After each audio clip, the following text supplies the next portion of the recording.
You're listening to the Low Pressure Podcast, the podcast for skiers. How did the West Coast beach surfing camp life plans come about? Because you're a big part of that. I know I like watching his stories, being like, oh, glad Mason's here because we're gonna eat. yeah. Well, catching salmon off the beach, and right. I saw he had landed on the beach for the first time, and then I was like, Rory, like, dude, let's like fly to like somewhere crazy and like go camp, and fish and surf and do all that kind of stuff. And he's like, yeah, let's do it. So he like picked a beach on the map, and we're like, okay, this one looks appropriate. And then we went up there, And I mean, we didn't really know exactly what was going on, and we didn't push the plane back enough. I was gonna say, was that before he had those tires? I think I remember bringing this up because I remember seeing that, like, we need to get this plane above the tide line. Yeah. I mean, I wrote a story about it in Mountain Life. I think that's yeah. And that was pretty crazy because like we weren't really prepared and didn't really understand exactly how high the water was gonna go. I mean, we did, but we kind of just like dragged our feet, and then all of a sudden it was almost too late, So we're like trying to push the plane back, and we're using like logs and all putting driftwood under the tires. Yeah, just like driftwood pieces and like random stuff, and like to get it, you had to roll it on them, and then transfer it onto the next piece, right? So you're talking about like kind of a curb in between, and it's like a little sort of rift between each piece of wood. So is he in it with? Is he in the plane with like the propeller going, just moving, or are you just like? No, we're pushing it backwards. Up the beach. Yeah, up the beach, and at one point, it was just like all happening fast. The tide was coming up like really quick, and so we're like trying to transfer it onto the next piece, and this wave like triples up, comes in, washes the wood away, and we're like running like 40-50 feet to catch it. And then so we're like grabbing the wood, getting it back, and like at that point the nose wheel had slipped off the piece of wood, so all the water sort of swirling around it. You've ever like stood on a beach? Start sinking, right? Yeah, it starts to sink. So at this point we're like, whoa, like the nose wheel is like fully under the sand. And so Rory's like around the back of the plane. He's pushing down on the tail as hard as he can to like pry the wheel out. Yeah. And I'm at the front with a stick just like prying underneath it. No tools, just yeah. Like, I'm just like getting something, just digging the sand out with my hands and like prying it out. And then we get that out, put a piece of wood under, and then we're back to like pushing again, and we're just like going as hard as possible for like what felt like 2 hours, but it was probably only 30 minutes, but it was just like very intense, just stressed out. Yeah, and we're like using everything we've got. Did you have cell service out there? No. So you could have been there for a while. Yeah, and like I have since learned stories of other pilots that have like straight up lost their planes because they left them in the sand, and then they got stuck in the sand, and then the thing just melts into the sand. Straight up. So we were like right on the cusp of like a bit of a disaster for that plane. The plane melts into the sand, and then in like 45 million years, somebody comes across like this plane fossil in the middle of. This used to be an ocean. What the hell is that then? It is. Yeah, no, who knows? I mean, I'm sure you could dig it out and get it out, but it would just be a complete show. Mm-hmm. But yeah, I mean, we got out of that, luckily. But and learned a lot, right? You got for sure. We were like, okay, well, next time we'll bring little strips of plywood to like push the plane on. Mm-hmm. And so when the next time we went out, it was like 20 minutes, and the plane was like safe, without nearly as much effort. Right. Because you're just like rolling it on flat pieces. It kind of goes to what you're saying before. You just go do stuff and you figure it out. Yeah, we learned a lot in a very short period of time. Right. And then also like, we had planned for a certain number of days in terms of our like food stock, and we ended up running out because we kept getting like marine layer that would just blow in when the tide was out. You couldn't fly. Yeah, so we couldn't fly. And so that created some challenges in terms of like all right, like Rory, he's more of the blow it if you got it guy. Yeah. And I'm like, maybe we should just like ration a bit of this food because like we don't really know. And so luckily, you know, I brought some fishing equipment and stuff like that. So I managed to catch some fish, and we like survived. We survived. Exactly. But the next time, we brought extra. You know, just emergency food. And you're like, well, I know how to catch fish too, so we're gonna supplement with this. Exactly. So like, you know, my fishing skills have gotten better over time as well. And were you already a fisherman beforehand? Yeah.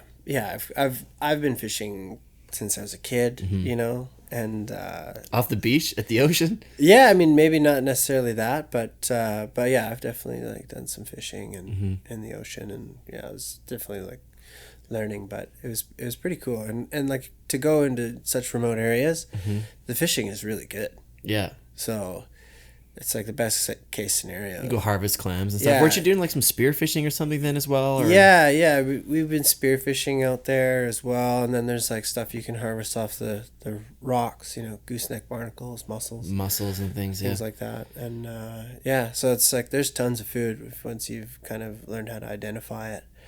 And then, yeah, figured out how to cook it as well.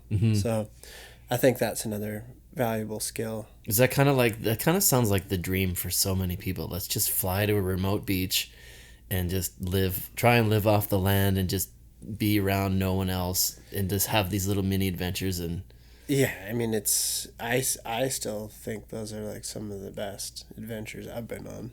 You know, it's amazing to go out there and, you know, be surfing and seeing all these crazy wildlife encounters and then harvesting your own food. Any wolf like encounters on the beaches? Yeah. We saw a whole pack of wolves one time at night, and they were just kind of they're just chilling, transiting. Right? Yeah, they didn't really have any interest in us. They were curious for sure, but there was a whole pack, all juvenile. Yeah, I came across a pack up near Cape Scott, North Island. Oh yeah, just doing that the hike, the North Coast Trail. Yeah. Came through one of these little pocket beaches. And there's about 15, 20 wolves just chilling. Yeah, same sort of thing, looking at us.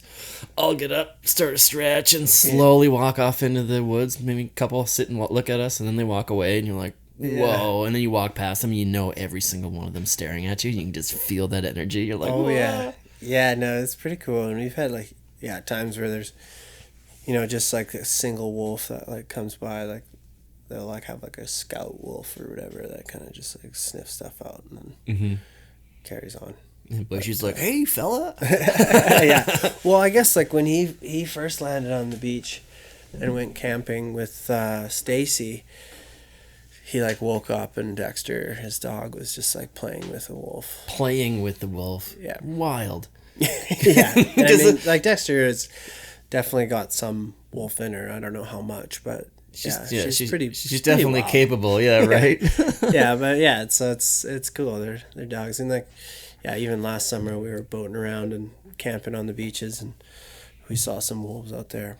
But yeah, I mean, there's lots of different wildlife. And do you guys have like a same beach that you set up on every time now, or do you kind of mix it up?